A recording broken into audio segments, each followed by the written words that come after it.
TransAsia Airways Flight 222, GE222, TNA222, was a scheduled domestic passenger flight operated by TransAsia Airways from Kaohsiung International Airport in Kaohsiung to Magong Airport in Magong, Penghu Island. The aircraft crashed into buildings during approach to land in bad weather at Magong Airport, Penghu Island, Taiwan. On 23 July 2014, the ATR 72-500 operating the flight was traveling from Kaohsiung International Airport with 54 passengers and 4 crew members on board. Only 10 survived. An investigation by the Taiwanese Aviation Safety Council found that the pilots intentionally descended below the minimum descent altitude and that the captain was overconfident, resulting in pilot error. Accident. Flight 222 was scheduled to depart from Kaohsiung at 16:00 Taiwan time, 08:00 UTC, but it was delayed by bad weather and took off at 17:43. The flight was uneventful until Flight 222's final approach. The weather at Magong Airport was inclement and visibility was poor, making it difficult for the pilots to see the runway. Kaohsiung Ground Control then instructed Flight 222 remain in a holding pattern with 3 other aircraft. Flight crews of Flight 222 then requested for clearance to land on runway 02. While they were waiting for their approach clearance, Kaohsiung Approach informed Flight 222 that the visibility had improved at Magong Airport. Immediately after that, Flight 222's crews requested for a landing clearance in Magong to Kaohsiung Approach. Kaohsiung Approach then assigned Flight 222 to a lower altitude and radar vector. At 18:55, Flight 222 was cleared to land. Flight 222 descended and maintained their altitude at 2,000 feet. Flight 222 then descended from 2,000 feet to its assigned altitude of 400 feet. The crews then set their assigned altitude to 300 feet, below the minimum descent altitude of 330 feet. After descending through 344 feet, the crews then set the altitude to 200 feet. At 19:05, the crew disengaged the autopilot and the yaw damper. The crew then tried to locate the runway, unaware that Flight 222 had deviated to the left while still descending. By the time the first officer and the captain called for a go-around, the aircraft had an altitude of only 72 feet. Hence collision with the ground was inevitable. Flight 222 crash-landed in a small forest. The impact caused some parts of the ATR 72 to detach from its body. Flight 222 then skidded out of the forest and into Xixi village. The ATR 72 then impacted and destroyed several houses in the village. The force of the impact severely damaged the ATR 72. Most of its components detached from the main fuselage. It lost its outer right wing, vertical stabilizer and empennage due to the impact. The force of the impact tore open its center fuselage. The ATR 72 subsequently exploded and burst into flames. Dead bodies littered the street of Xixi village.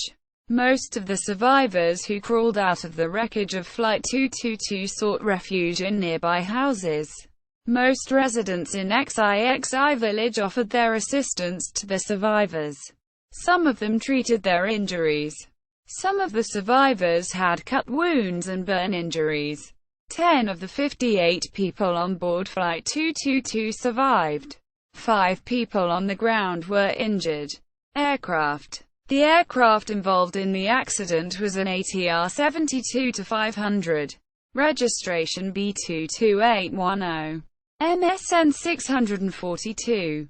It first flew on 14 June 2000 and was delivered to TransAsia Airways on 20 July 2000. The aircraft was powered by 2 Pratt & Whitney Canada PW127F engines. Passengers and crew. There were 54 passengers on board, 4 of whom were reported to be children, and a crew of 4. The captain was Li Yiliang, Chinese, pinyin, Li Yilang, age 60, and the first officer Jiang Quanxing, Jiang Guangxing, 39. Li had logged 22,994 flight hours and Chiang 2,392 hours.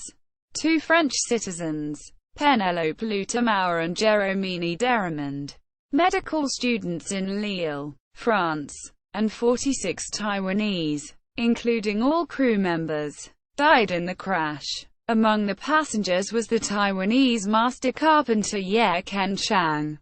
Aftermath. Taiwan News reported that first suspicions hinted the accident might be related to Typhoon Matmo, which had passed over Taiwan and Penghu earlier in the day. Radar images showed heavy rain over the area at the time of the crash. TransAsia Airways General Manager Zhu Yikong apologized for the accident in a news conference held on 23 July. On 30 July, TransAsia Airways announced that they had made changes to their standard operating procedures for domestic flights, and would henceforth require that visibility at the arrival airport be 50% above the published minimum before a landing is attempted, and that the maximum holding time waiting for the weather to clear before having to divert be 30 minutes. On 25 August, the airline announced compensation of $14.9 million for each of the 48 victims of the crash, the highest rate a Taiwanese airline has paid to crash victims since China Airlines Flight 611 in 2002. Investigation. An official investigation led by the Aviation Safety Council of Taiwan was initiated. The aircraft's flight recorders were recovered and have been read out. Some findings from the flight recorders were made known on 1 August 2014. It was revealed that the pilots announced an abort and go around at 7:06 p.m. during final approach. At that time, the RPM of the number 1 left pilot's side engine dropped, while unusual sounds were recorded by the cockpit voice recorder. These sounds were considered to be consistent with a propeller churning on trees, an interpretation supported by the discovery of remnants of tree branches in one engine. Typhoon Matmo. Initially, Typhoon Matmo was blamed for the cause of the crash, as Matmo had made landfall earlier in the day. Taipei Center had prohibited pilots to fly, with Typhoon Matmo still above Taiwan. The typhoon damaged buildings in Taiwan and injured 10 people. When Matmo had passed most of Taiwan, Taipei Center cleared pilots to fly in Taiwanese airspace, but it still warned pilots that the weather in and around Penghu Island would remain inclement. The center of Matmo was only 23 nautical miles from Penghu Island. Infrared image from Japan Meteorological Agency satellite showed that the area surrounding Penghu were colored magenta at 18:57, meaning that weather in Penghu was severe. Based on survivors' accounts, while approaching Penghu, the aircraft entered several instances of turbulence with thunder and lightning. At 19:00, Captain Li announced the passengers to prepare for landing, and subsequently, the aircraft crashed and exploded. Investigators then interviewed the crew in the tower. The interviewees stated that the visibility in Magong had been greatly reduced due to Typhoon Matmo. Although several minutes later, the visibility improved significantly. Matmo affected Magong Airport, but only from its outer band. Investigators retrieved the radar images in Magong and found out that 2 rain bands passed through Magong Airport before and after the crash. These rain bands could cause significant changes in wind directions and rain intensity. According to radar data in Magong Airport, the rain intensity at 18:03 until 19:00 was moderate. This was the first rain band to pass the airport. The intensity decreased sometime between 1835 and 1900, but as the second rain band passed the airport, the rain intensified, and visibility reduced rapidly. GE222's flight recorder analysis. After the retrieval of both the flight recorders of Flight 222, investigators then examined its content. Initial examination of the cockpit voice recorder revealed that the flight crew neither conducted an approach briefing nor a descent approach checklist after the flight had been cleared by Magong Tower to land. This was contrary to the company's standard operating procedure. Even though the flight crew did not formally brief or discuss the details in the approach chart, the first officer did remind the captain about several important things, including height of the aircraft and the distance requirements. As the examination continued, it was revealed that the crews had already known what they needed to know for the approach.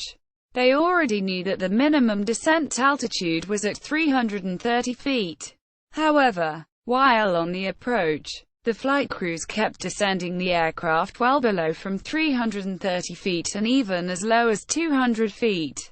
The CVR also showed that there was no discussion among the crew on whether the required visual references had been obtained, as Captain Lee still puts the aircraft in descent well below the minimum descent altitude. First Officer Chiang did not intervene Captain Lee's mistake but rather coordinated with Lee's decision to descend below the minimum descent altitude, contrary to the standard operating procedure. In an attempt to see the runway, the crews then maintained Flight 222 on 200 feet. The flight crews then disengaged the autopilot and the yaw damper. Captain Lee then asked First Officer Chiang if he had seen the runway, instead of commencing a missed approach. Both pilots spent about 13 seconds attempting to locate the runway. During their search for the runway, the heavy thunderstorm rain activity intensified with a maximum rainfall of 1.8 mm per minute. That further reduced the visibility to 500 meters.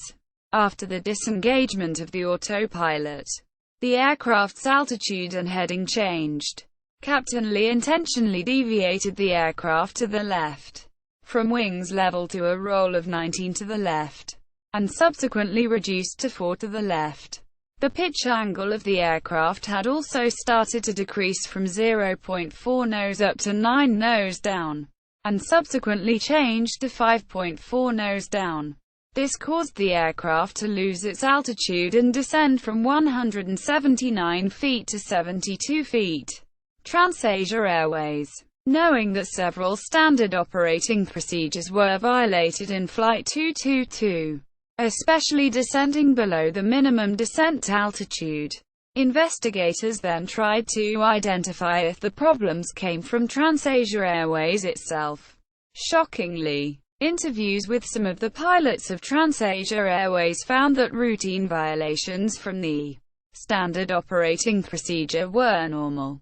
In particular, the flight crew were known to descend below the minimum before acquiring the required visual references. However, the Taiwanese AIC had known of this routine violations in TransAsia Airways before, as they had already investigated an incident involving TransAsia Airways before Flight 222. In response to the previous investigation, the airline implemented several safety actions to eliminate standard operating procedures violations. However, the safety actions implemented by TransAsia Airways were inadequate and ineffective. Thus standard operating procedures violations remained as usual. While there was a supervisor for the standards and training section, the high flight times and instructional workload of the check and training pilots assigned to assist him was such that they had insufficient time available to perform support tasks such as reviewing standard operating procedure training, audits, and operational safety risk assessments. In addition, the shortage of standards pilots may have been another reason why the standard operating procedure were not as effective as they could have been. Investigators then revealed that TransAsia Airways tolerated their pilots' lack of discipline. The AIC also revealed that there were many problems with the management system in TransAsia Airways. Pilot fatigue. Taiwan's AIC then examined TransAsia's pilots' roster time and flight times.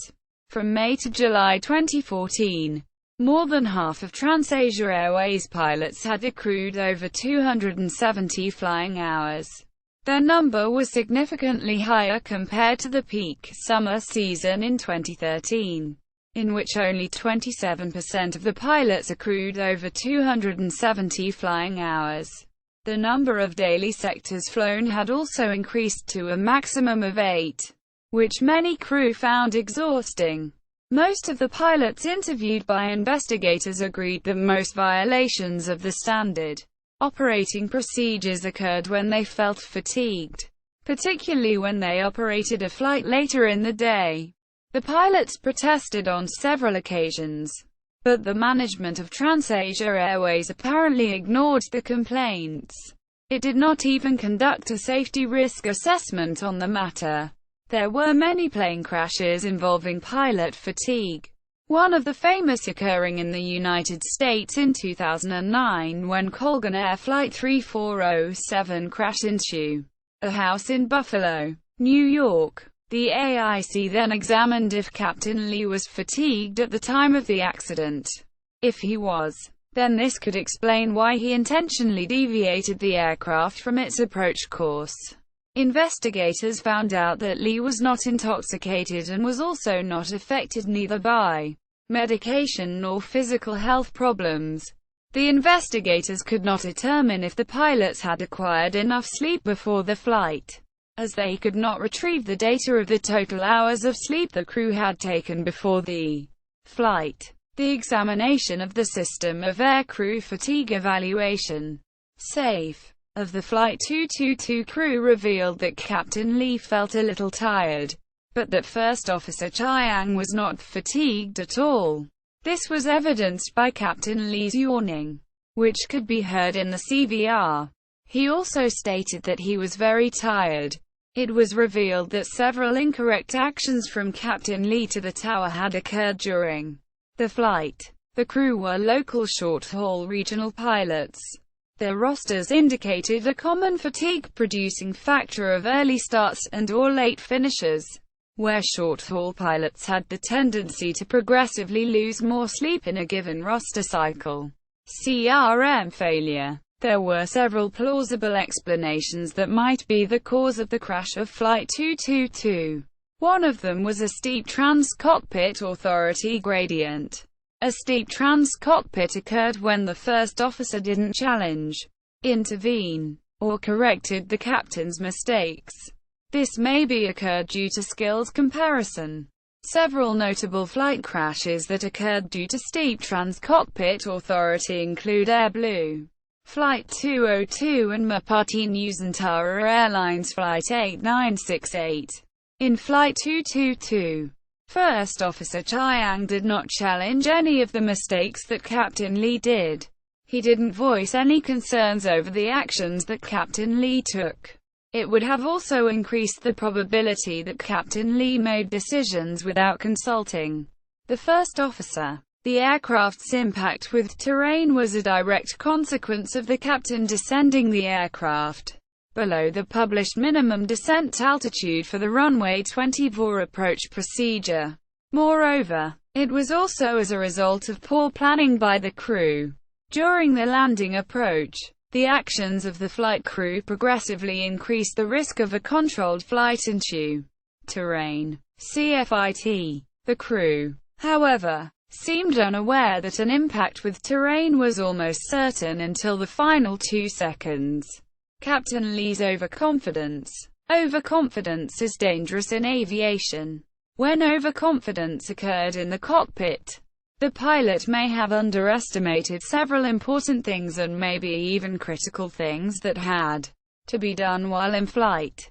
Interviews conducted by the AIC revealed that Captain Lee had good flying skills, and further stated that he, Captain Lee, had successfully landed in an airport previously in adverse weather condition because of his proficiency, where some pilots might have initiated a missed approach. The pilot stated that Captain Lee was quite confident of his flying skills. This might be one of the factors that explained why the captain intentionally flew below the minimum descent altitude and tried to visually locate the runway while maintaining 200 feet. Conclusion. The final report was published in January 2016. The investigation found that this was a controlled flight into terrain accident. The crew had limited awareness of the aircraft's proximity to terrain. They continued the approach below the minimum descent altitude when they were not visual with the runway environment. The captain was not complying with, and had a complete disregard for, policies, procedures and regulations. This type of hazardous attitude is characterized as anti-authority. The final report reached the following final conclusion. The occurrence was the result of controlled flight into terrain. That is, an airworthy aircraft under the control of the flight crew was flown unintentionally into terrain, with limited awareness by the crew of the aircraft's proximity to terrain. The crew continued the approach below the minimum descent altitude, MDA, when they were not visual with the runway environment, contrary to standard operating procedures. The investigation report identified a range of contributing and other safety factors relating to the flight crew of the aircraft, TransAsia's flight operations and safety management processes, the communication of weather information to the flight crew, coordination issues at civil-military joint-use airport, and the regulatory oversight of TransAsia by the Civil Aeronautics Administration, CAA. See also Crossair Flight 3597, TransAsia Airways, Taiwanese Mandarin, 2014.07.23. Archive, Taiwanese Mandarin, Notice, HTML, Archive, Taiwanese Mandarin, TransAsia Airways GE 222 Occurrence, Aviation Safety Council, Chinese page. TransAsia Airways Flight GE 222 Occurrence Final Report. Taiwanese Mandarin. TransAsia Airways Flight GE 222 Occurrence Final Report Chinese version. TransAsia Airways Flight GE 222 Occurrence Initial Report. ATR Statement on TransAsia's Flight GE 222. Archive. ATR Aircraft. The 23rd of July 2014. Flight GE 222 on the 23rd of July 2014 ATR 72 to 212A. ATR 72 to 500. Quote. Archive. Bureau d'enquêtes et d'analyses pour la sécurité de l'aviation civile.